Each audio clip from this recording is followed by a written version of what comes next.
lokal nga panguluhan nagapanawagan nga padayunon ang pagpaninlo sa barangay para malikawan ang pagdamo sang kaso sang dengue.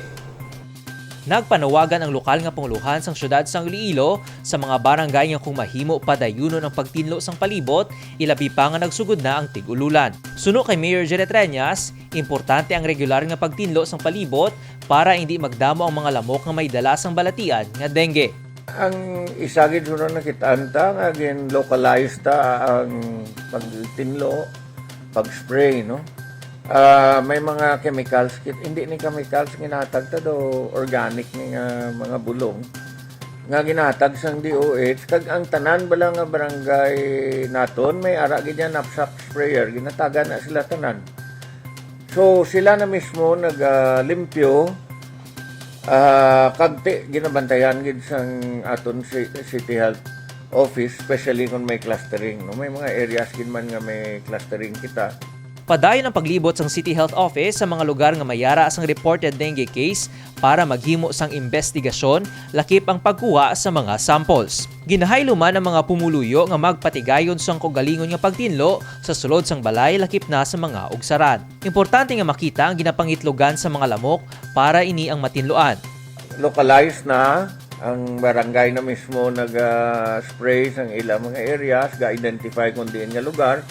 Kag proactive ang aton nga City Health, no? Ginatanaw ginaton ang lugar, kag gina-check ang mga pitik-pitik nila kung amuna na ang dengue nga mga lamok. Pero tigasaka, bantayan taman gapon. Naka-alerto ang syudad kontra dengue para hindi na masulit pa ang natabo, 3 ka tuig ang nagligad sa diin tuman gid ang pagsaka sang dengue cases kag madamo ang napatay. Subong pa lang ginapanawagan sang Iloilo City Government nga magkooperar para matap na ang pagdamo sang kaso sang dengue. Michael Angelo Sarate para sa Level Up Patrol. Pinalidad sa madakpan nga nagavandal sa mga heritage sites sang syudad, ginaduso ni Mayor Janet Treñas nga pasakaan. CCTV ipahamtang sa mga historical and heritage sites.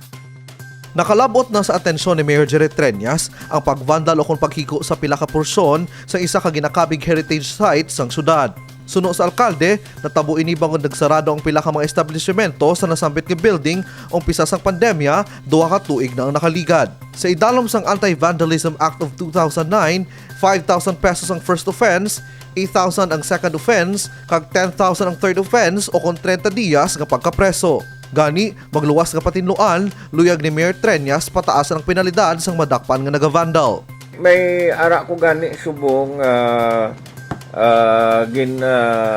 pa-propose sa aton nga City Legal nga ang mga heritage sites ni bala kag heritage building nga kung may mabandalize dapat dugangan ni sila sang penalties, no?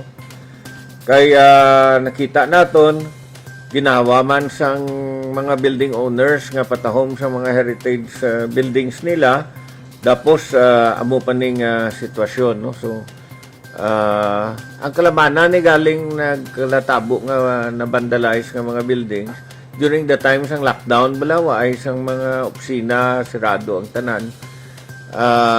Ang diri ni di sa Calirial ginpasanag na natunda ang suga.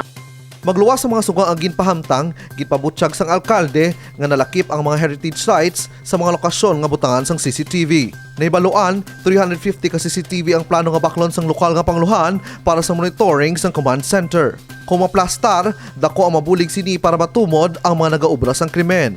Anyway, may ara kita nga mga CCTV cameras nga inugbid. Once nga ara na in place siguro, makitaan ta na kung sino na nag-obra. Nahibaluan, si Mayor Janet Treñas ang isa sa una nga nagpasar sang layi para sa mga heritage sites sang syudad. Tinutuyo sini ang maamligan kag mapreserba ang kultura kag matawag nga arkitekto sang Iloilo City nga nagasimbolo sang mga Ilonggo. Magluwas sa pagpreserba, katuyuan man sang layi nga mapakayo o kon ma-rehabilitate ang mga edipisyo kaangay sa mga plaza, monumento kag madamo pa. Kevin Patrick Casipe para sa Level Up Patrol.